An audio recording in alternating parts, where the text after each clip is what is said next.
This looks cool.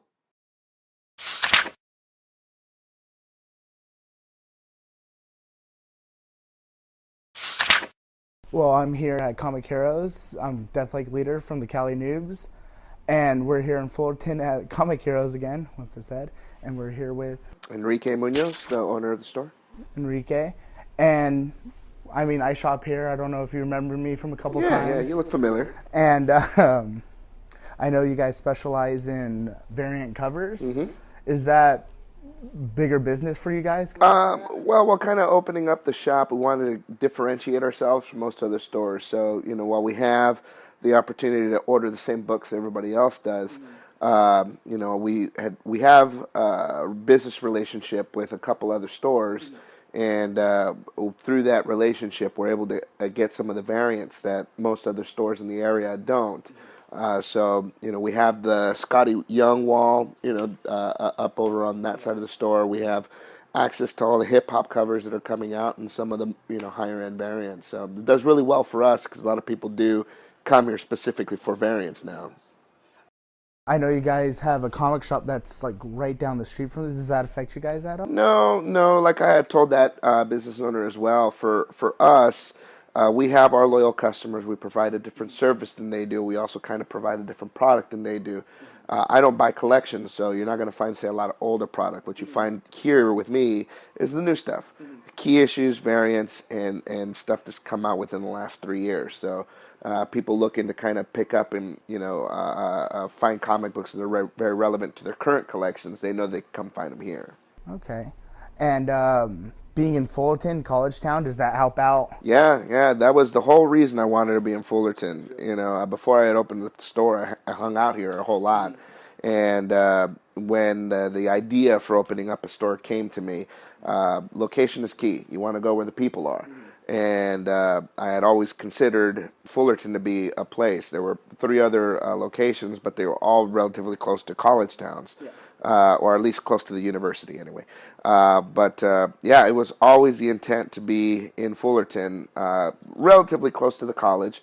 When we first opened the store, we were actually 3 blocks away because we were located over on State College and Commonwealth. So a person could just, walk in between classes, get your lunch on the way, come to us, or vice versa, or get it on the way back to class. But it just wasn't, it just didn't work for foot traffic where we were. Here, we're a little further from the university, but we're in an area where you get a lot of foot traffic, and a lot of the students that are commuters tend to come our way, taking the train or the bus or riding bicycles or whatever. You tend to come here, so this has really worked out for us moving from that location to this location. That's good to hear. Now, what comics are you into? Like, what characters are you reading right now? So growing up, SpiderMan was always my favorite guy. And even when his comic books suck, I would still pick up Spider-Man comic books. So to this day, I'm still a big fan of Spider-Man. I read the books. The current storyline I kind of really like. They did a Spider-Verse storyline last year that I really enjoyed. The Clone Conspiracy isn't as good as Spider-Verse, but it's pretty good. I do enjoy that. Beyond that, my favorite book to read is Archie Comics. Also, as a kid, I really liked the Archie cartoon. And there was always a bit of Archie in me. So when they relaunched the new titles, I was sucked in, man. They got me hook, line, and sinker. I read just about every title that relates to the Archie universe and such. Yeah, it's really good stuff. If you're not reading it, give it a try. It is. I'm a fan of the Walking Dead one or the zombie one that they did for Afterlife with Archie. Yes, yeah, that's really that was good. really good. Yeah, I like that. The Sabrina, that's also set in the world, also very good. But yeah, Afterlife with Archie kind of took me by surprise. I didn't realize it was really dark and Besides the comedy aspect that usually is. Exactly. Yeah. Just sucks. We have to wait about 6 months to get one issue. Yeah. But he's working on the TV show, so whatever. Which is good. Do you watch the TV show? I do. I really like it. It's pretty good. The episode 4 came out last night. I haven't watched it yet, but the first 3 episodes, I'm like, wow, this is some really good stuff. It's good. You were saying you're a big Spider-Man fan. Do you collect any classic stuff from Spider-Man? Yeah, I have in my personal collection every Spider-Man title, every issue. Spectacular Spider-Man, Web of Spider-Man, Adjectiveless Spider-Man, Marvel Knights, Friendly Neighborhood, Marvel Team Up, all of those. Anything that's got Spider-Man in it as a lead character, I have all of those. Amazing Spider-Man, I have just about every issue. I have 125 to current, so I have every issue from 125 up. And then the earliest issue I have issue 25, and I've probably got maybe about 40 or 50 issues sprinkled from 25 to 125. Oh, that's pretty. My parents have been collecting since they were kids, Yeah. and my dad's a huge Spider-Man fan. And now that when I moved out, I took his comics because I was like, "You're not reading them. I'll read they're them mine all." now. I'll take care of them. Yeah. So I'm reading them, and I love Spider-Man. He's probably my favorite character. And going through, I know they did the Clone series again back then, but I just love Spider-Man. Yeah, you know, there's just something about the character that for me still remains very timeless. Very enjoyable. I like all his ventures. I like his, cast of characters. While some of them have moved on to other, titles, I still very much feel that those characters are Spider-Man characters. Mary Jane is currently over in the Iron Man books, but she's still very much, for me, a Spider-Man-centric character. And she's in Renew Your Vows, right? She just got superpowers. Yeah, and Renew Your Vows. She has taken on the armor that Regent wore so that she can basically have the same assimilated powers that Spider-Man does.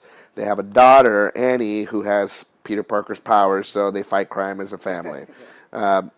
I'm not too into that book right now, but it's a good way for me to get my Mary Jane fix outside of the Iron Man stuff. So, yeah. I know that you said you sell. Do you guys sell Silver Age and Golden Age at all? Again, I don't buy collections, so the fact that those books, the only way to get them is to buy collections. They don't really find their way into my store a lot. I do accept donations, and I've received some, so there are in my back issue bins very, very few, very, very select titles that have some older stuff. Amazing Spider-Man, I think the earliest issue I have is 63. Fantastic Four, Iron Man, and Uncanny X-Men, although I've been pretty picked clean on Uncanny X-Men because we had all the way back to the Dark Phoenix saga. But like I said, all that stuff pretty much got picked clean, and I think at this point now, any of the older Uncanny stuff is all gone. X-Men is what I personally collect mostly. Nice. And I have from Giant X-Men #1 all the way to it. I'm missing the before issues, a couple. Gotcha. So you got the giant size, and you have issue 93 all the way up. I believe so. That's what it very is. cool. I have to pick and clean what I have. Yeah. But this is exciting. I see you guys have an arcade. Yep. Is that your own personal collection or? No, a good friend of mine. It's his collection. When my grandfather used to take me to a comic book store as a kid, the shop that we used to go to, I can't remember the name of it. My brother does. You would go and you would buy your comic books, and the owner there, when you would give you your change, would always round up to the next quarter, right? And because he had an arcade in the back. So you would get, 15 cents change, he'd give you a quarter, and then you'd go spend that quarter in the arcade, which would mean he would get that extra 15 cents. And I'm like, wow, dude, like as a grown man, I'm thinking that was a smart move for him to find a way to get every single, coin back from, somebody. But this was also in the 80s when arcades were the thing, You couldn't get that kind of experience at home because the machines just weren't that good. Nowadays, like if I were to ramp up to the nearest quarter, people would just leave and, with the extra change. But it's become a destination for some people. People come to my store specifically for the arcade now. It's its own thing, and we have some modern pinball. We have some old classics. I think we have Asteroids is the oldest game that we have, followed by Galaga. And then we have the Ninja Turtles, Street Fighter, all the way to say the newest pinball machine. And in a few weeks, we're going to get the newest pinball machine from Stern, the Batman 66, based on the Adam West TV show. So we'll be getting that in a few weeks. Yeah, pretty exciting. Yeah. Do you have any high scores for that at all? Man, when they just start them, yes, I do. I'm like number one, When we had The Walking Dead and that first came in, I'm really, good at figuring out how the machines work. So I can score, and get my name up there, but it'd only be up there for about a few days before someone comes in who knows what they're doing, and then they just decimate my score. I have a pinball machine. I have a Doctor Who pinball machine. Oh, we have that here, yeah. Really? And I try to hold the highest score, but when my uncle comes into town, he Just destroys it. Yeah. Because he gets billions of points, and I'm sitting there at like 50 million, which I'm like, this is good. That's a good, decent score. And then he comes in and he's just wrecking every time, because that's what man. he used to play when he was a kid. Yeah. That's a fun machine. I really like it. It's got the little transformer in the middle. Yeah, that's a fun machine. What's the most popular titles right now that's going around? Right now, so I mean, you could pretty much guess. It's the popular stuff, the in culture. So your Star Wars, your Batman, your SpiderMan. Those are timeless and they'll never go away. So those are the highest ordered books that I have, and those are the books that have the most number of subscriptions to them here in my store. It's been the case since I opened up the store, and it'll probably be the case for years now. Outside of that, you start trickling down, your Flash, your Superman, your Wonder Woman, to your X-Men, Avengers, Wolverine. Outside of that, Walking Dead does really well. Saga does really well. So the main three publishers are clearly the best, out there. Power Rangers does really well, outside of even Image. Again, it's the stuff that is the most prominent in pop culture that is easily accessible for people. Those tend to do really well. Outside of that, you're looking at some writers that put out really consistent good work. Anything that Brian K. Vaughan does, so currently right now Paper Girls. Anything that Ed Brubaker does, which currently is Kill or Be Killed. Those tend to do really well as well. That's interesting. Is there characters that used to not be popular that are kind of like Harley Quinn? Archie. That's true. Nobody read Archie. Nobody does Archie, but they revitalized the book. Mark Waid writing it, Fiona Staples on art in the first story arc, drew a lot of attention onto Archie Comics. Then Betty and Veronica came out with Adam Hughes doing the artwork. And, and I've always said this, it doesn't matter the character. I mean, if you treat the character like an A-list character, but you got to put some A-list writer and an A-list artist on the book, it'll draw enough attention to where people will be curious. And then the people will, pick up the books. And, whether or not it stays consistent is one thing. Like when Brian Bendis started working on Moon Knight, there was a character that at the time didn't have bad sales, but, when he jumped on the book, sales kind of escalated, and then they petered down because people were like, it's Moon Knight. Yeah. You know what I mean? At this point now, Archie has plateaued, but, we're still talking about zero sales, outside of whatever kid would pick up the comic book, to a consistent number of subscriptions and walk-ups that come and pick up the book every time it comes out. Okay, that's pretty interesting. I think that's it for our interview that we have for right now, and we'll see you guys later.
Hello everybody, Deathlike Leader here, and I had to go home and think about my review for Comic Hero University.